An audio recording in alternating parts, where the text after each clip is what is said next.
Salut et bienvenue dans mon garage live. C'est reparti pour le live du vendredi. Il fait un peu plus froid.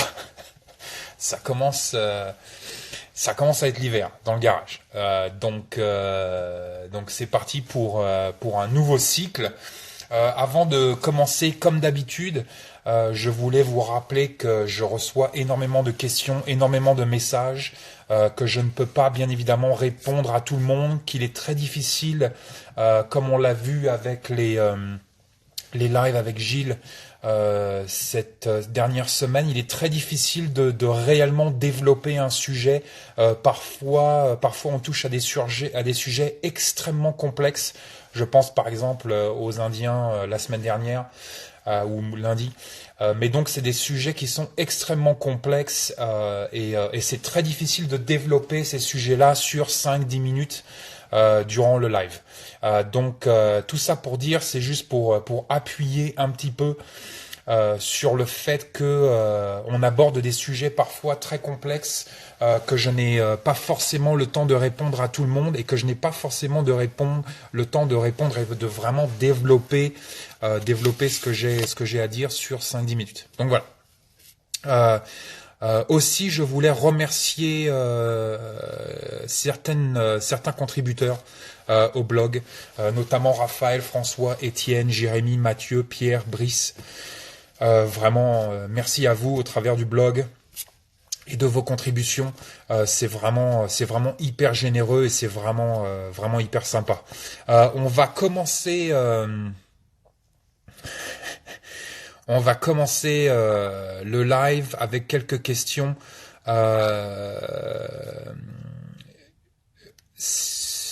Ça va vite déjà.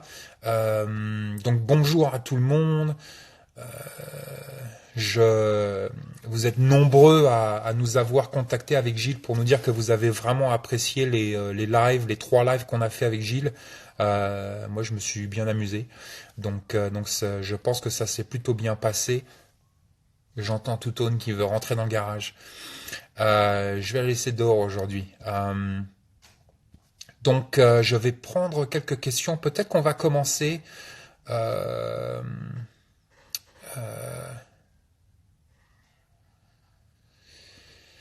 Être aimé, grandir. Bonsoir Vol.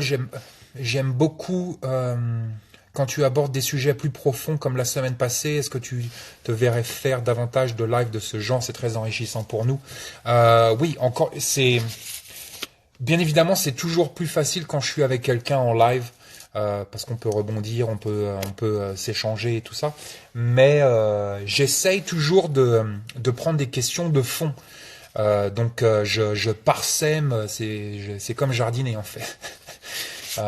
Il y a la nourriture de fond et puis il y a les fleurs un petit peu autour.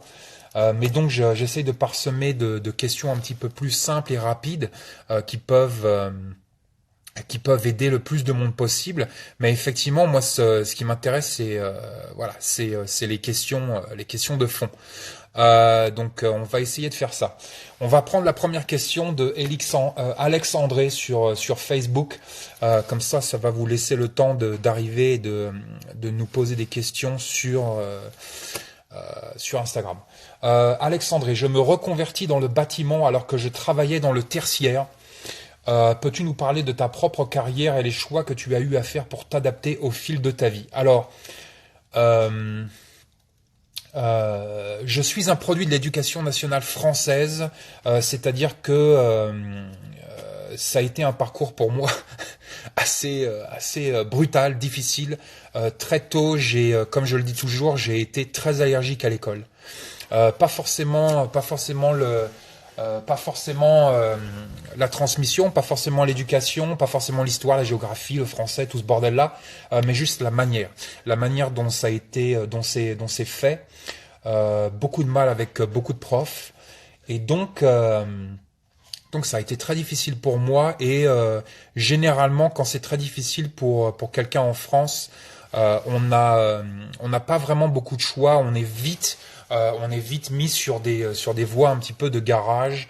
Si vous êtes garçon en sortie de 5e, ça va être ébénisterie, garagiste. Si vous êtes fille, ça va être comptabilité. et shampouineuse. Donc c'est assez pénible. Moi je suis sorti en troisième, donc j'ai pas le bac. Je suis sorti en troisième pour faire un CAP photo. En fait, j'ai fait plusieurs concours. J'ai fait plusieurs concours pour plusieurs écoles, Corvisart, pour tous les Parisiens, là, Corvisart, Kino. Donc moi j'ai été à Kino en fait, école de retouche et de photographie. Mais donc j'ai fait plusieurs concours, j'ai été accepté à tous les concours en fait. Je suis assez bon en dessin, je suis assez bon en tout ce truc-là. Et j'ai choisi Kino, j'ai choisi la photographie, j'ai fait un CAP en 3 ans.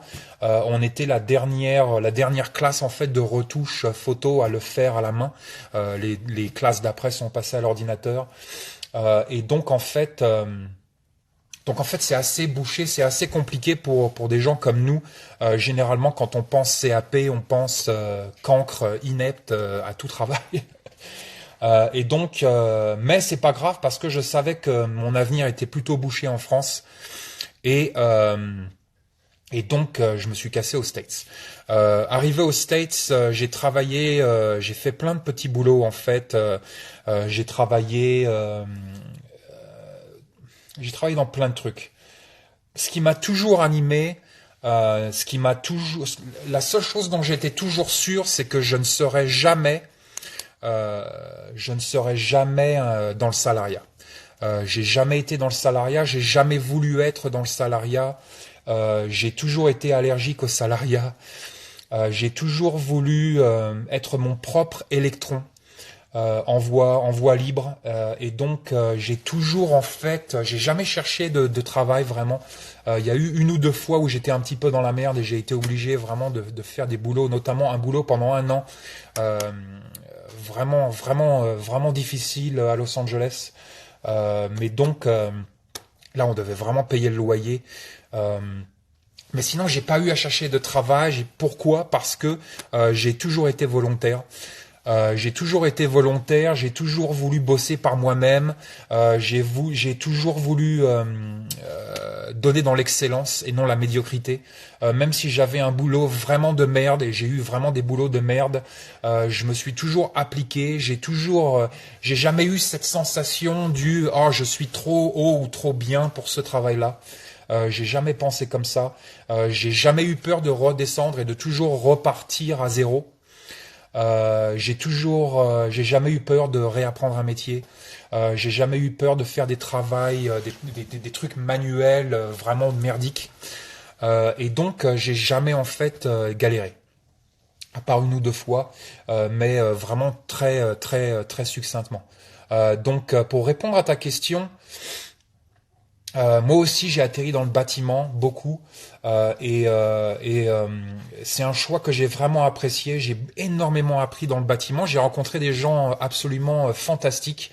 J'ai bossé beaucoup à Los Angeles, bien évidemment, avec des immigrés mexicains. Salut André, oui, c'est ta question. J'ai vraiment, humainement parlant, j'adore les chantiers. J'adore les chantiers. Je suis sûr que humainement parlant, les bureaux peuvent être très intéressants aussi, encore que peut-être beaucoup plus politiques. Mais pour moi, le chantier, être avec le peuple, ça m'a toujours convenu.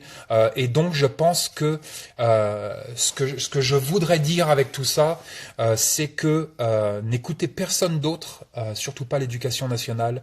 N'écoutez personne d'autre que votre propre cœur, que votre propre nature. L'idée ici, en fait, je pense, avec l'éducation nationale, c'est que l'éducation nationale est en fait, First Blood. L'éducation nationale est en fait un espèce de formatage, pour bien évidemment créer des millions de consommateurs moutons.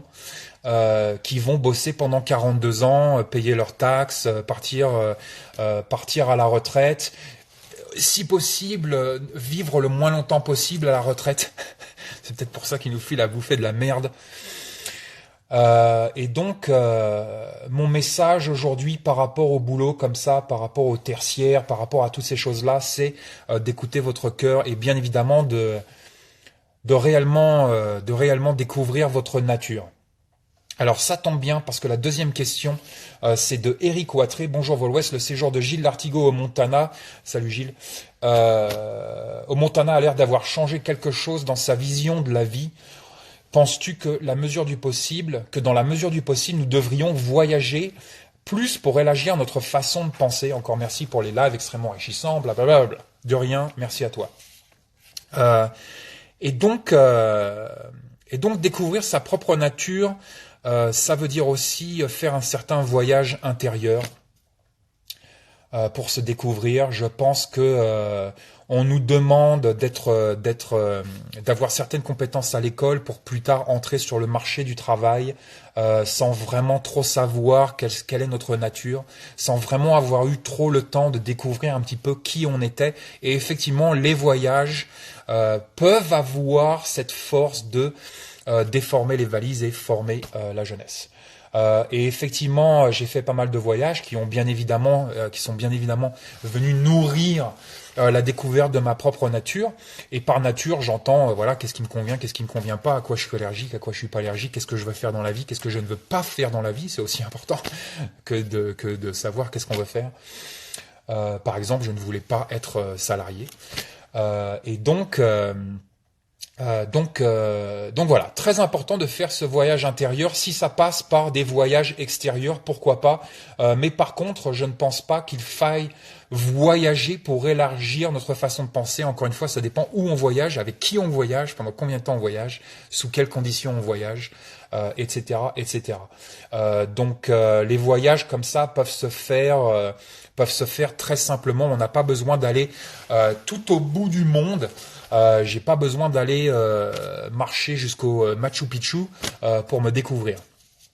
Certaines personnes auront besoin de cette grande claque pour faire ces découvertes, mais d'autres personnes peuvent le faire sans tout ça. Donc voilà, j'espère que ça répond à vos deux questions. Elles étaient un petit peu liées. Je trouve ça intéressant. Surtout, j'imagine que c'est de pire en pire avec l'éducation nationale. Moi, je suis un produit des années 70 et 80, et j'imagine que c'est devenu encore pire. Et que la jeunesse aujourd'hui est vraiment propulsée sur des terrains et des dynamiques scolaires qui peuvent être assez lourdes. Et effectivement, je pense qu'on a toujours cette sensation quand on colle pas à l'éducation nationale, quand on colle pas au système scolaire français traditionnel, on est tout de suite rejeté, on est tout de suite pris pour des imbéciles, des cancres, des bons à rien, des nuls à chier. Et c'est un piège parce que bien évidemment, déjà on n'apprend pas tous de la même manière, on n'est pas tous intéressés par les mêmes sujets et ainsi de suite. Donc je voulais mettre ça. Il n'y a pas que le salariat et l'argent, le gain de l'argent. Ne devrait pas être notre seule motivation et bien évidemment ne devrait pas être notre seul critère de réussite en société. Okay. Pour moi, le bien-être, la bienveillance sont de bien meilleurs critères de réussite en société que d'avoir du pognon en banque et une Porsche. Donc voilà, je vais prendre. Est-ce qu'il y a quelques questions? Hop.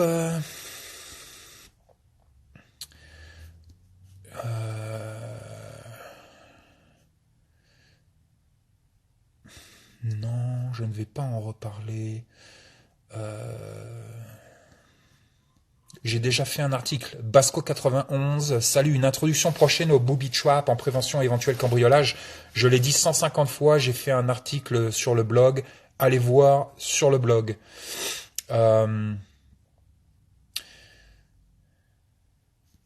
Alors encore une fois, vous êtes nombreux à vous exciter, à vous énerver parce que je réponds pas à votre message. Je ne peux pas répondre à tout le monde. C'est juste pas possible. Donc voilà, ne vous excitez pas trop. Calmez-vous. on va y arriver. Akira 78 000, bonjour Vol-Ouest, est-ce que tu picoles de temps en temps ou bien es-tu opposé à certaines addictions?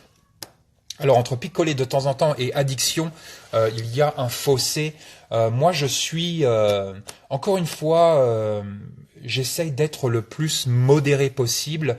Je n'ai qu'un véhicule, qu'un seul corps, et donc fatalement, j'essaye d'en prendre soin le plus possible. Le mieux la machine fonctionne, le mieux pour moi.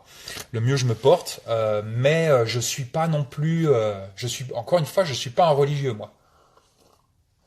Donc je suis pas un religieux de la bouffe, je suis pas un religieux de rien en fait. Donc je picole de temps en temps, voilà, je vais prendre une bière de temps en temps. J'ai jamais été très alcool moi, donc je vais prendre une bière de temps en temps, et c'est à peu près la seule chose que je vais faire ces jours-ci. Mais c'est vrai en passant la quarantaine, ton corps te rappelle à l'ordre. Il y avait énormément de choses que je pouvais faire avant 40 ans sans gros problème. Et effectivement, à passer 40 ans, là, mon corps me rappelle à l'ordre. Et donc, je peux beaucoup moins faire le con maintenant. Et encore une fois, c'est un petit peu la base ici de notre survie sur cette ère de jeu qu'on appelle planète Terre. Mais j'aimerais bien que ma machine fonctionne le mieux possible. Donc avant 40 ans, on peut se permettre énormément d'écarts et la machine fonctionne plutôt bien. À part si vous avez vraiment de gros problèmes et de grosses addictions, c'est sûr que si tu es héroïnomane de 150 kilos, ça va tout de suite moins le faire. Mais une petite bière de temps en temps, un petit verre de vin de temps en temps, un petit bout de viande de temps en temps, un petit bout de pain de temps en temps, faut arrêter le délire, quoi. J'ai des gens autour de moi qui sont hyper religieux, qui sont hyper stricts, et c'est toujours très intéressant de voir un petit peu les motivations de chacun et d'apprendre un petit peu de ces motivations-là. Généralement, je vais prendre deux trois trucs comme là avec Gilles, j'ai pris la spiruline, donc je m'essaye à la spiruline en cacheton parce que sinon c'est imbouffable. Mais donc de prendre quelques petits trucs comme ça. J'ai parlé de la sœur de mon épouse qui est prof de fitness et tout le bordel, et elle est pareil sur des régimes assez sévères, assez stricts, une alimentation hyper stricte, une hygiène de vie hyper stricte, 2-3 heures de gym par jour et tout le bordel. Je m'aperçois en fait, comme on vieillit tous là, elle arrive bientôt sur ses 40 ans, et en fait je m'aperçois que même avec des hygiènes de vie hyper strictes, le corps mange.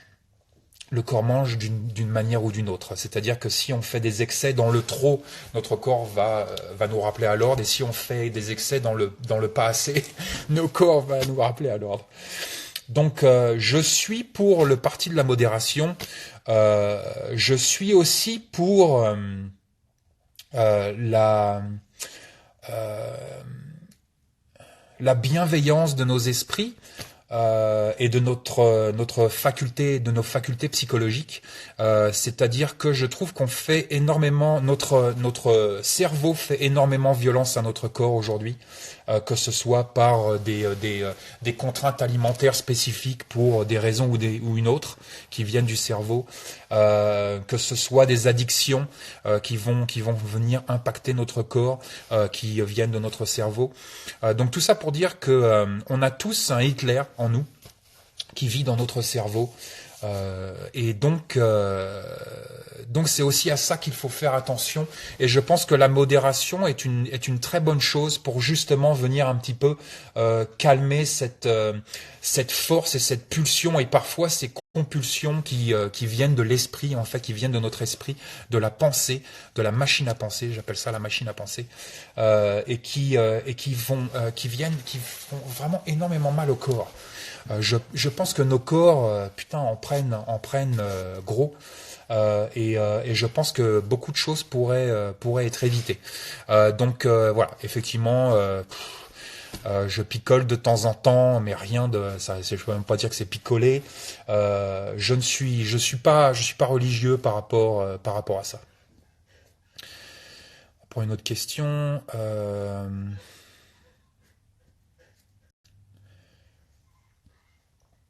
Hop, hop, hop.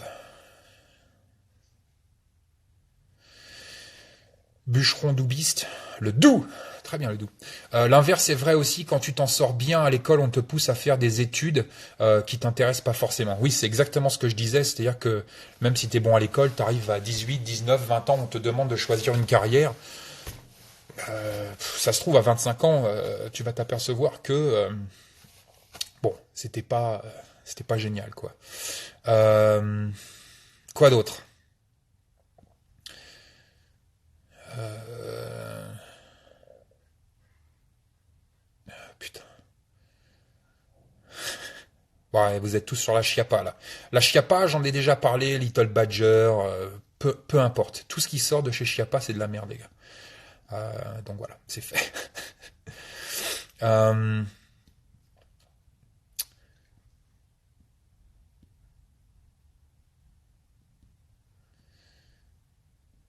la bière, c'est pas de l'alcool. Euh, il y a des questions chaudes, hein. Euh, Gilles d'Artigot, très bonne bière chez les Vol Ouest, je confirme.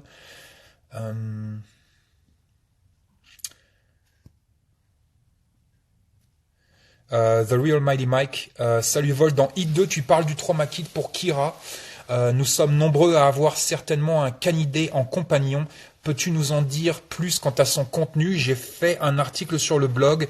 Je sais pas si je devrais le mettre à jour ou pas. Ça fait très longtemps que j'ai écrit cet article, mais ça vous donnera des bases. Et puis, comme d'habitude, moi, je ne fais que témoigner de mes stratégies et de mes solutions. À vous d'adapter, mais ça vous donnera une idée. Donc, je sais plus comment j'ai appelé l'article. Je crois que j'ai écrit ça il y a 6 ou 7 ans.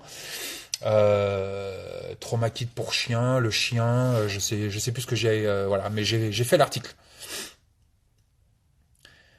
Alors, Ulrich DC, l'hiver approchant, peux-tu me dire si tu as des solutions contre le froid pour les filles? Isoles-tu ton poulailler? Une astuce, merci pour tout en tout cas. Effectivement, j'ai isolé, c'est pour ça aussi que j'ai refait le poulailler. J'ai refait le poulailler pour l'isoler au maximum. Et donc, on va aller voir les filles. Elles sont où les filles?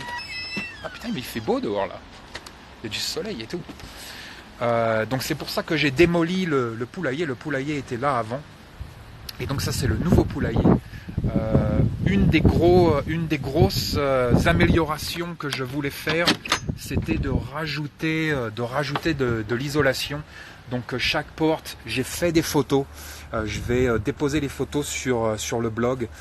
Chaque porte fait un demi-pouce et demi au minimum. Il y en a d'autres, la porte à œuf, elle fait 3 pouces. Mais donc tout est hyper isolé. Et donc là on voit plus l'isolation puisque j'ai remis du plywood dessus. Mais tout est hyper isolé, c'est pour ça que je voulais le refaire. Grosse isolation ici. Encore une fois, on ne chauffe pas notre poulailler. Il y a plein de gens dans des climats comme le nôtre qui viennent chauffer en fait leur poulailler. Moi, je ne chauffe pas mon poulailler pour des raisons de sécurité. C'est-à-dire que je ne veux pas déclencher un feu, un incendie à l'intérieur du poulailler et ça arrive énormément. Euh, donc, euh, donc une bonne isolation, c'était très important pour moi. J'ai fait les photos de la construction du poulailler. Je mettrai ça en ligne dans les 2 semaines qui viennent là. Je viens de downloader toutes les photos, donc je passerai les photos et puis j'écrirai quelques trucs sur le pourquoi du comment de la construction du poulailler. Mais effectivement, pour répondre à ta question, à mort, de l'isolation à mort. Peu importe l'isolation, j'en ai encore dans le garage, je sais pas où, peu importe l'isolation, mais isolées à mort, elles sont hyper rustres, hein, hyper résilientes. On a eu des températures moins 40 l'année dernière et dans un poulailler sans isolation, sans chauffage, et elles s'en sont sorties parfaitement bien, hein. Vous pouvez y aller. Les poules d'ailleurs préfèrent le froid que le chaud. Euh, Si vous vivez dans des trucs comme moi en zone 4, où il fait vraiment très froid, je pense par exemple au Canada et ainsi de suite, je vous conseille fortement effectivement d'arrêter les chauffages. chauffage plus paille, ça le fait pas, et de passer sur des murs hyper épais et hyper isolés.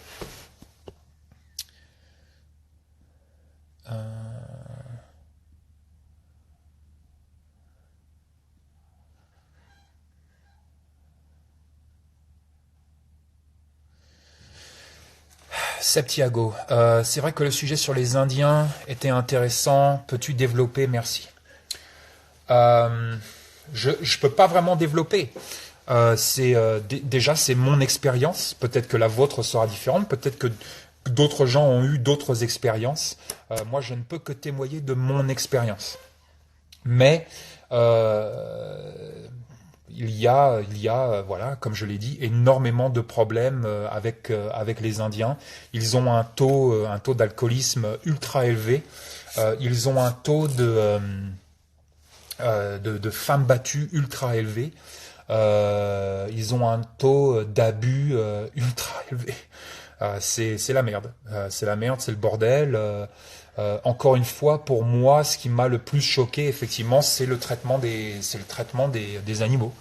Donc, et ce n'est pas qu'une seule tribu, ce n'est pas qu'une seule région. J'ai fait une multitude de tribus sur tout le continent. C'est quelque chose dont j'ai pu témoigner à chaque fois, surtout par rapport aux chiens, mais quels que soient les animaux, il y a une maltraitance systémique par les Indiens de leurs animaux, de leurs bêtes, de leurs compagnons. C'est quelque chose qui m'a fondamentalement bouleversé parce que, encore une fois, pour moi, qui avait été nourri au biberon hollywoodien dans ma cité HLM d'Orly, euh, qui regardait les films d'Indiens et de cow-boys ou peu importe, ou qui lisait des livres comme Pleure Géronimo ou je sais pas quoi. J'ai toujours eu une affection particulière pour les Indiens et c'est vrai que pour moi, comme je l'ai dit dans le live avec Gilles, c'était un petit peu les Indiens pour moi étaient l'étoile du Nord de la conscience écologique et de la bienveillance animale. Et quand je suis arrivé sur le territoire et que j'ai commencé à être témoin de ces scènes ultra désagréables, j'ai été obligé, c'est la pilule rouge dans le Matrix. J'ai été obligé de prendre la pilule rouge et de me réveiller. Et de me réveiller et de conclure qu'effectivement, il y a toujours un petit peu deux mondes et deux vitesses. Il y a le monde qu'on nous présente à la télévision, le monde virtuel, le monde qu'on s'imagine, et il y a le monde réel. Et dans le monde réel, effectivement, les Indiens ne sont pas glopes avec leurs animaux domestiques. Ils ont une relation à la nature qui n'est pas celle qu'on croit. Elle est très polluante, elle est très... ils sont dégueulasses. Il y a des déchets partout. C'est l'enfer, c'est l'enfer. Donc je ne sais pas ce que je peux dire de plus. Ça m'a déprimé, ça m'a retourné, ça m'a changé. Ce n'est pas pour ça que je n'ai toujours pas un lien émotif avec cette culture-là. C'est une culture qui m'intéresse toujours fortement, tout comme la culture japonaise. Il y a du bon et du moins bon partout, mais c'est vrai que j'ai une affinité pour la culture japonaise et j'ai une affinité pour la culture indienne, amérindienne. Mais en attendant, j'ai du mal à être j'ai du mal à être autour d'eux. On en a beaucoup en ville, et on a les Pawas. Je vais aux Pawas régulièrement, pour dire bonjour, pour garder un contact. Mais c'est plus pareil. C'est plus pareil, c'est-à-dire que je suis plus, voilà, c'est plus Panavision en couleur. Maintenant c'est en noir et blanc. C'est bizarre. Donc, euh, donc voilà, si vous voulez vous faire votre propre opinion, je vous encourage à prendre un sac à dos, à faire la tournée des réserves aux États-Unis, et puis de vous faire votre propre opinion, et voilà. Quoi d'autre? Fabian Trackenfield. Spiruline, apparemment, ça ne fonctionne pas d'après différentes études en regardant beaucoup de sources de toutes parts. Eh ben, n'en prends pas. Euh,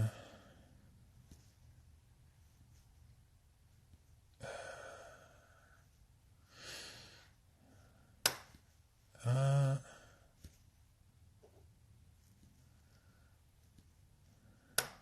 Bastien, je suis très religieux. Euh, Putain. Hop, je vais zapper. Tiens, on va reprendre une petite question. Une question très intéressante. KJZK. As-tu déjà eu une période de dépression? Comment y as-tu remédié? Je suis pas un garçon dépressif. Je suis un garçon plutôt résilient, combatif. Fais pas chier, va te faire mettre. C'est dans ma nature et donc je suis pas dépressif et je ne pense pas avoir eu de période de dépression. Bien évidemment, comme dans la vie, il y a des hauts et des bas. Mais loin d'être des périodes de dépression. La dépression est quelque chose de très important et de très intéressant d'un point de vue survivre au quotidien. Comme je l'ai dit déjà dans un précédent live, on parle beaucoup de survivre à, j'en sais rien moi, les extraterrestres, une tornade, une météorite, tout ce que vous voulez, l'effondrement de la société. L'effondrement de l'économie, tout le bordel. Mais on parle très rarement de survivre au quotidien. Et donc c'est un sujet qui m'intéresse bien évidemment énormément, puisque ça c'est la réalité. L'effondrement économique, on n'y est pas encore, voilà. Mais par contre, survivre à la réalité, survivre au jour le jour, survivre au quotidien, c'est quelque chose à laquelle nous devons faire face tous les jours, et c'est quelque chose de bien réel. Notre société aujourd'hui, et on en parlait un petit peu avec l'éducation nationale, on en parlait avec le boulot, on va en parler avec la technologie, les réseaux sociaux, la perte de connexion, les foules, l'urbanisation, la malbouffe, les médicaments, les attentes, les expectations, les attentes sociales. Tout ça est une soupe de sorcière qui fait extrêmement mal, à la tête. Donc c'est aussi un petit peu le travail que j'ai effectué. J'ai grandi à Paris. J'ai vécu pendant 16 ans à Los Angeles. Là, les grandes villes peuvent être absolument abominables pour les personnes qui ont des terrains psychologiques un petit peu fragiles. Encore une fois, ça n'a pas été mon cas, puisque je suis plus dans le fait pas chier combatif, que ce soit psychologiquement ou physiquement, que je me roule en boule et je vais mourir dans un coin. Donc ça n'a pas trop été mon problème, mais on se rend compte que effectivement un des plus gros problèmes aujourd'hui, c'est peut-être pas l'effondrement économique, mais c'est probablement l'effondrement psychologique. L'effondrement psychologique de nos populations.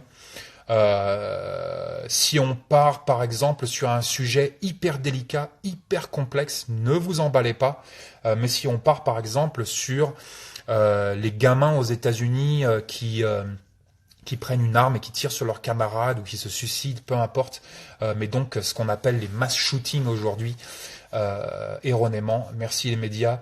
Mais donc, si on prend par exemple ces jeunes qui font des actes absolument terrifiants avec une arme à feu ou avec une voiture, une bombe, peu importe, un bulldozer, pour tuer le plus de gens possible et pour peut-être mourir ou se suicider en même temps.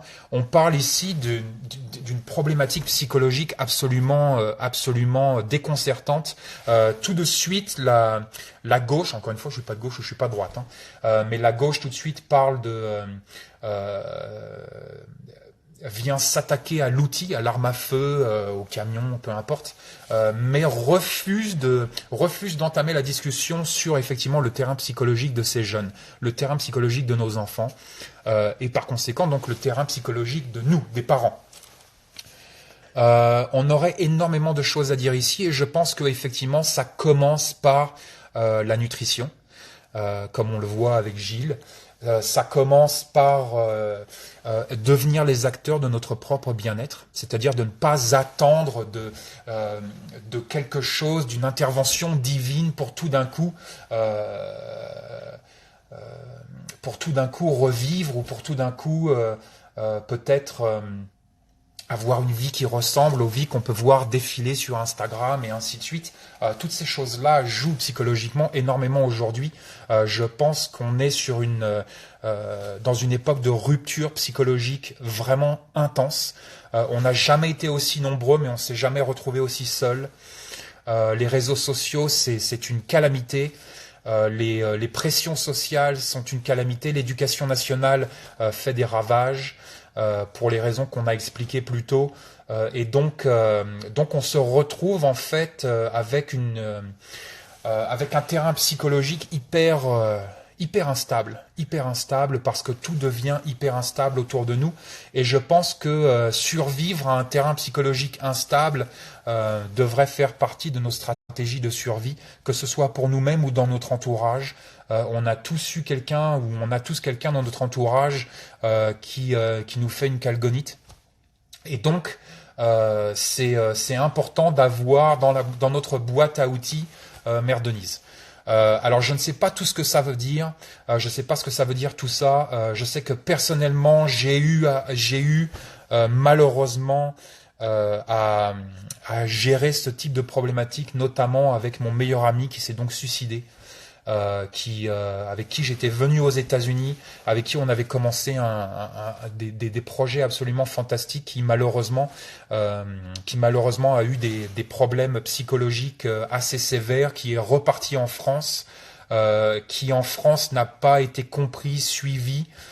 Qui a fait 2 tentatives de suicide, il s'est jeté du 4e étage, il s'est cassé je sais pas combien d'os, il est resté à l'hôpital je sais pas combien de mois pour finalement se jeter sous le RER à Paris et mourir de ses blessures en chaise roulante, enfin vraiment le truc abominable. Donc j'ai eu à gérer ça, c'était mon meilleur ami et c'est vrai que c'est difficile d'avoir dans nos boîtes à outils les bons outils, mais je pense que la bienveillance, je pense que parler, hyper important, mais comme on le sait aujourd'hui, c'est très difficile de se faire des amis, d'avoir des amis. C'est un sujet hyper complexe, c'est pour ça que je suis vraiment dans cette lancée de travailler à notre propre bien-être, de devenir les acteurs de notre propre bien-être, de s'il le faut prendre des décisions assez strictes. On n'a qu'une seule vie, elle est très courte. Et donc, si vous ne vous sentez pas bien, si j'en sais rien, moi, vous vivez en HLM à Paris, en cité, en banlieue, que vous vous sentez pas bien, que vous sentez que ça coince ou je sais pas quoi, il faut changer d'univers, il faut changer d'environnement, il faut se bousculer, rien n'est impossible. Il faut partir, il faut changer, il faut trouver des solutions. Il faut aller voir le fermier du coin et s'allonger avec les moutons pendant 24 heures, dormir dans une étable avec des moutons. C'est radical.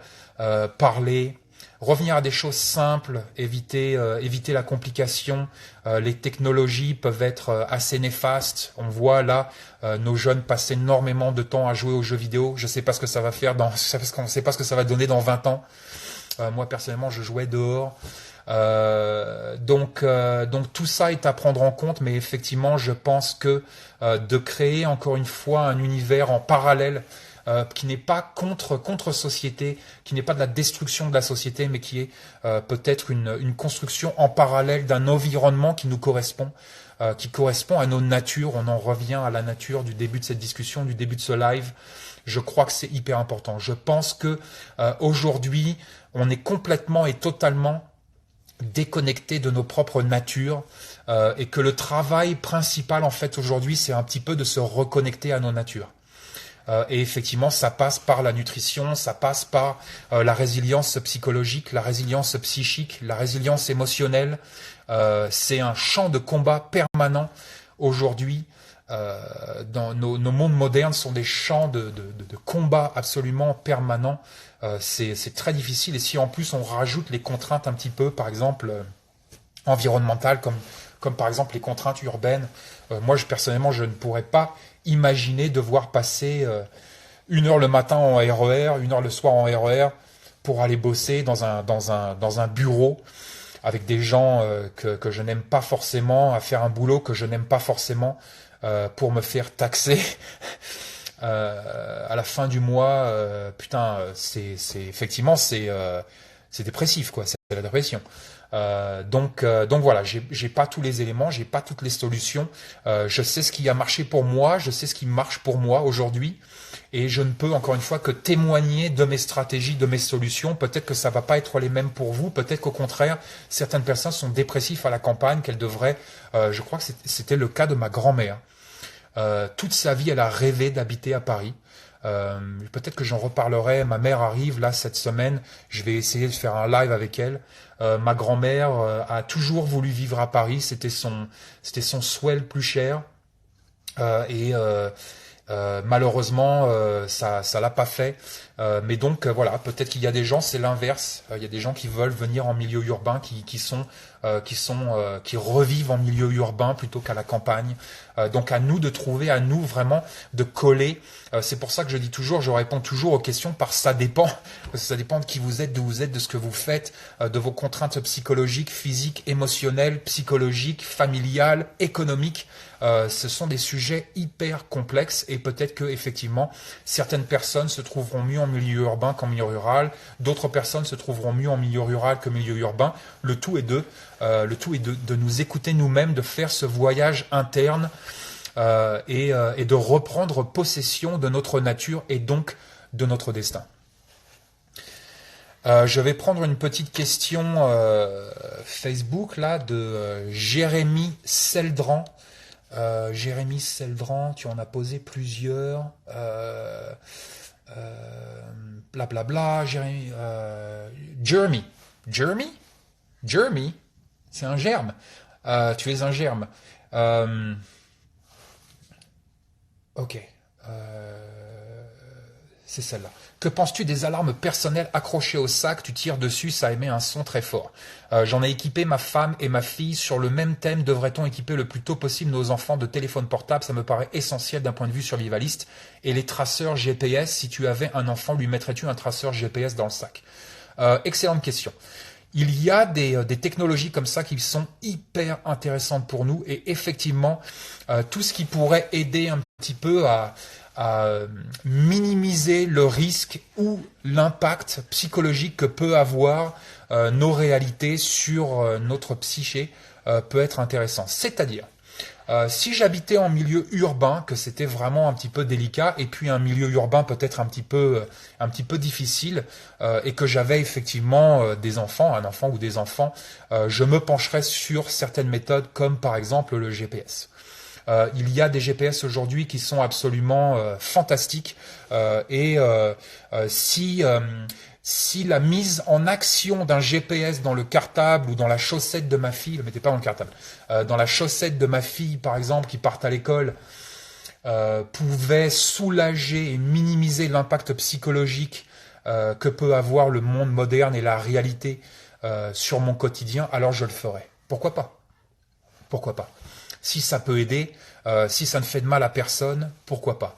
Les alarmes personnelles peuvent être très intéressantes. Il faudrait voir un petit peu l'impact. J'ai aucun retour sur l'impact de ces alarmes sonores.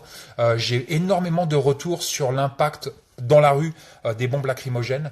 J'ai un retour hyper positif. Ça marche vraiment très très bien. Mais je n'ai pas de retour sur les alarmes. Alors j'imagine que moi je suis très sifflet, je dis toujours d'avoir un sifflet, mais effectivement peut-être que dans une situation un petit peu délicate de confrontation physique, ça va être difficile de mettre quelque chose dans la bouche et c'est peut-être pas le meilleure chose à faire si si on commence à se friter, de mettre un sifflet en métal dans la bouche. Mais donc, c'était ma solution pour effectivement éveiller un petit peu les consciences autour euh, et, euh, et peut-être mettre fin à l'agression. Mais c'est vrai que les trucs comme ça, les alarmes personnelles qu'on peut juste tirer dessus et ça sort à 120 dB, un truc comme ça. La dernière fois que j'ai regardé, je pense que c'est un outil qui peut être louable, qui peut être intéressant effectivement pour nos enfants, peut-être nos personnes âgées. Pourquoi pas? Tout ce qui peut aider, tout ce qui peut aider peut être intéressant pour moi. Là, tu vois, en parlant de trucs qui fait des sons forts. J'ai ça dans le garage en fait. On a beaucoup d'ours en ville en ce moment, et donc j'ai ça dans le garage parce qu'on a des ruches et des poules, et que si j'ai un ours qui arrive dans le garage, au lieu de lui tirer dessus comme un gros boulet, je vais d'abord utiliser ça. Donc je vais pas le faire parce que c'est putain ça va vous déchirer les oreilles. Mais pourquoi pas? Pourquoi pas avoir ça à la maison, même en appartement? T'as des mecs qui arrivent, qui essayent de défoncer ta porte. Tu commences à faire gueuler ça au balcon de la cité. Ça va réveiller du monde. Donc pourquoi pas? Toute option peut être intéressante. Autre question de Jérémy Seldran qui est intéressante aussi. Je crois que le principal problème des gens qui se revendiquent survivalistes et qui n'ont toujours pas compris que le survivalisme n'est pas un loisir. J'ai mis longtemps à comprendre moi aussi, mais depuis mes stratégies ont bien changé. Merci pour tes lumières. De rien. Euh, Effectivement, moi j'appelle ça des touristes. Alors effectivement, le survivalisme n'est pas un loisir. Il y a beaucoup de constructions de phrases autour du survivalisme qui partent sur des dynamiques de oui, mais dans le survivalisme, est-ce que je peux faire? Pour moi, c'est toujours assez bizarre ces descriptions du survivalisme. Effectivement, le loisir n'est pas quelque chose qu'on fait. Le survivalisme est quelque chose qu'on est. Ok? C'est toute la différence. On est survivaliste, on ne fait pas du survivalisme. Okay, donc, je pense que c'est ça que tu voulais exprimer par ce message, et c'est un message très important parce que j'en parle en fait de plus en plus souvent, parce que le plus j'interagis avec vous au travers d'Instagram, Facebook et ainsi de suite, et le plus je m'aperçois en fait qu'effectivement il y a beaucoup de gens qui pensent que c'est un loisir, qui pensent que c'est quelque chose qu'on fait. Alors que pour moi, j'ai peut-être tort, mais pour moi c'est quelque chose qu'on est. Je suis survivaliste, je ne fais pas du survivalisme. Ok? Donc j'espère que ça va éclairer ou peut-être déclencher des réflexions par rapport à tout ça. Euh,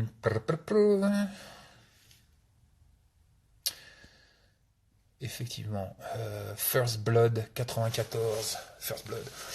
Survivre au quotidien comme ne pas travailler jusqu'à 85 ans pour payer ses frais de santé. Effectivement.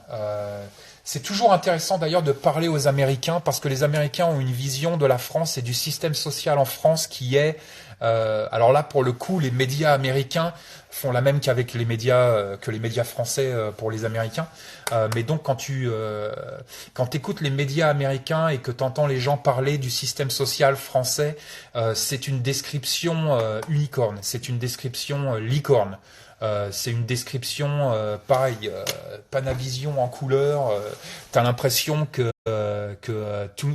personne paye pour rien, que tout est gratuit, que t'arrêtes de bosser, que t'as une super retraite, que tout le monde mange à sa faim, qu'il n'y a pas de clochard, qu'il n'y a pas de boulets, qu'il n'y a pas de cas sociaux. C'est génial. La France est un pays mythique, absolument fantastique. Et donc c'est toujours pareil, c'est un problème d'éducation. Comme là on a parlé des Indiens, c'est un problème d'éducation en fait, et c'est de l'éducation basée sur la réalité. On reparlera peut-être avec ma maman, parisienne, voilà, qui a effectivement eu beaucoup, par exemple, de problèmes de dents, de problèmes avec les yeux et ainsi de suite. Et on reparlera de la sécu sociale et du tout est gratuit, tout marche super bien et personne n'a à travailler à 85 ans pour payer les frais de santé et personne n'a à travailler à 85 ans et choisir entre la bouffe du chat et sa bouffe à lui. Okay, on reparlera de tout ça, mais effectivement, le concept de résilience, le concept d'autonomie, le concept d'indépendance, tout ça, lié au survivalisme, doit marcher pour nos retraites. C'est-à-dire que toutes mes décisions aujourd'hui à 45 ans, tous mes projets, toutes mes dynamiques de résilience, toutes mes dynamiques d'autonomie sont aussi projetées pour mon futur, sont aussi projetées pour quand Madame West et moi, on sera à la retraite. Normalement, on ne devrait pas toucher de retraite, c'est l'Amérique, hein, c'est marche ou crève. On n'a pas, moi j'ai toujours été dans des métiers un peu bizarres, beaucoup payés sous la table, donc on va avoir une retraite de merde, comme beaucoup de gens de par le monde. Hein. On en est venu à se dire que la retraite était immuable et que l'État nous la devait en tant que citoyen, que c'était un droit. Mais couilles, c'est pas un droit, hein, c'est marche ou crève. Hein. Si ça s'effondre demain matin, vous n'aurez pas de retraite. Tout ça doit fonctionner pour nos vieux. Tout ça doit fonctionner pour les personnes qui sont en danger de faillite économique, en danger de faillite psychologique, en danger tout simplement en précarité. Qu'est-ce que ça veut dire? Ça veut dire que si vous regardez le blog et que si vous regardez un petit peu tout ce que j'ai écrit sur le sujet, c'est aussi pour prévenir cette précarité sociale de nos vieux, par exemple. Les jardins potagers, la récupération d'eau, les poules, tous les systèmes énergétiques, la pharmacie familiale, le lien social, toutes ces choses-là peuvent être adaptées pour donner de plus en plus de résilience à nos personnes âgées aussi. Donc c'est hyper important pour moi de réaliser que encore une fois on est ici sur des dynamiques de survie au quotidien. On n'est pas sur des dynamiques de survivre à l'extraterrestre. On n'est pas sur des dynamiques de deep impact, je sais pas quoi, les astéroïdes et tout le bordel. On est sur des trucs hyper réels, hyper concrets, hyper chiants, hyper normal en fait, où des gens peuvent avoir du mal à finir les fins de mois, peuvent avoir du mal à mettre à manger dans l'assiette tous les mois. Et donc, comment on fait par rapport à tout ça? Et effectivement, le jardin potager, les poules, toutes ces choses-là, le troc, la résilience économique, la résilience psychologique, toutes ces choses-là viennent un petit peu nourrir cette boîte à outils pour contrer un petit peu toutes ces notions de précarité sociale. Une autre question, c'est toujours dans la même veine en fait, c'est bien aujourd'hui. Jobo, salut Vol, on voit encore aujourd'hui en France des attaques de bus par des bandes armées de battes de baseball. Mais tu vis où? Et de sabres japonais. Mis à part le secourisme, comment se préparer à ça? Merci. Le mieux c'est de ne pas se préparer à ça. Le mieux c'est de ne pas avoir à se préparer à ça. Qu'est-ce que ça veut dire? Ça veut dire que le mieux, ça reste toujours l'évitement. C'est-à-dire que s'il y a un problème dans une rue, par exemple, je suis en train de marcher, j'en sais rien, moi, dans Paris, je suis à Porte de Clignancourt, là, je vais aux Puces, ça m'est arrivé une fois, et je marche et je vois une grosse baston dans la rue. Est-ce que je vais aller vers cette baston-là ou est-ce que je vais l'éviter? Personnellement, je vais essayer de l'éviter. À moins qu'ils soient en train de castagner une grand-mère, et peut-être que effectivement là, je mettrai ma vie en jeu. Mais donc l'évitement. On en revient à toutes les questions d'aujourd'hui.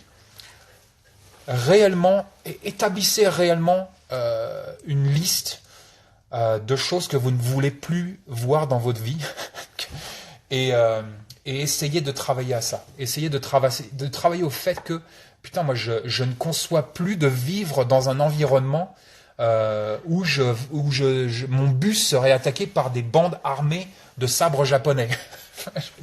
Je sais pas où tu vis, je sais pas où vous vivez, mais j'ai pas envie de vivre là. Alors je sais, c'est toujours plus facile de dire déménage que de déménager. J'en suis conscient. J'ai eu à déménager une multitude de fois. J'ai vécu dans des quartiers de merde une multitude de fois. Mais là, on parle de conscience. On parle de prise de conscience. Ça devrait nous choquer et on devrait se dire putain, mais pourquoi je vis dans ce merdier-là? Ça devrait nous choquer que notre bus se fait attaquer par des bandes armées de sabres japonais. Si ça choque plus personne, moi je sais plus comment on fait, je sais plus quoi faire. On a eu une baston là à Marseille avec des mecs avec des couteaux. C'est pas la baston qui est intéressante, c'est la réaction des gens qui filment. on voit le décalage. Et je vais parler dans des termes hyper grossiers, hyper larges pour que tout le monde comprenne. On a un décalage énorme entre la petite Française qui est née à Aubagne et qui se retrouve devant une confrontation où des mecs sont en train de se planter avec des couteaux grands comme ça, c'est même pas des machettes, et la réalité de rue, quoi, les gars. Je crois qu'on est en train de perdre largement. C'est un petit peu le problème des cathos et des chrétiens, c'est-à-dire qu'on est devenu un petit peu trop gentil de par la vie et de par l'histoire ici, mais on est complètement déconnecté de la réalité. Ce qui a du bon parfois, parce que ça nous fait aussi vivre, si on était réellement connecté à la réalité, je crois que beaucoup de gens flipperaient au quotidien, et donc on a beaucoup de déni qui s'installe, des processus de défense psychologique qui s'installent pour ne pas voir la réalité en face et pour pas flipper constamment ou complètement changer même de comportement. Mais on a un décalage ici quand on voit ce type de vidéo où il y a une baston qui, dans 90% du reste du monde, trois mecs qui essayent de se planter avec des couteaux mal affûtés, c'est pas non plus, c'est pas Mars. Mais la réaction de la petite Française typique qui voit ça et qui hallucine, c'est là où je commence à me poser des questions. Et c'est pareil un petit peu pour le bus avec les sabres japonais ou tout ce que vous voulez. C'est-à-dire qu'il y a un moment où c'est soit on fait abstraction et on se met dans une bulle, on met le Walkman et on met Instagram et on ne vit plus dans le monde réel, dans la modernité, dans le monde réel. Soit on se confronte à cette réalité et on prend des décisions. Et on en est un petit peu là. On en est à la prise de conscience, c'est-à-dire que on est sur une prise de conscience où effectivement c'est plus les 30 glorieuses, on n'est plus en 1970, voilà, les choses ont changé et les dynamiques ont changé et donc nos stratégies de vie devraient changer. C'est pour ça qu'il y a un énorme retour à la terre aujourd'hui. C'est pas pour rien qu'une multitude, moi je le vois ici dans notre petite ville du Montana, c'est incroyable le nombre de gens qui viennent de grandes villes, qui viennent s'installer ici, qui viennent se replier ici, qui viennent s'enraciner ici. Ce n'est pas pour rien. Je pense que je vais finir là-dessus. C'était un petit peu la thématique du jour. Tu vois, des questions comme ça. Akira78, crois-tu dans la possibilité de vivre de façon efficace et heureuse en yourte dans un concept décroissant? Heureux, c'est une position de l'esprit. Tu peux être heureux en yourte comme tu peux être heureux en prison. Okay, c'est une position de l'esprit. Donc oui, pourquoi pas. Bon voilà, je pense que je vais arrêter là. Si vous avez plus de questions, putain, j'ai zappé 36 000 questions. J'ai parlé beaucoup aujourd'hui, je suis fatigué là. J'ai zappé 46 000 questions. Mais on repassera tout ça, on a la semaine prochaine. Donc on pourra parler la semaine prochaine. Je vais tenter de faire un live avec ma mère. Je pense que ça vous intéressera, ça peut être intéressant d'avoir le point de vue d'une baby boomer typique qui est née à Paris, qui vit aujourd'hui encore à Paris. Ça peut être intéressant et qui a eu une enfance. Voilà, on va voir ce que je peux faire avec maman. Mais elle est plutôt timide, donc je sais pas si ça va passer ou pas, mais on verra. Je lui foutrai un bonnet, je lui foutrai des gants, tout tourne sur les genoux, et ça va le faire. Prenez soin de vous. Encore une fois, pensez à cette prise de conscience et surtout pensez à votre environnement.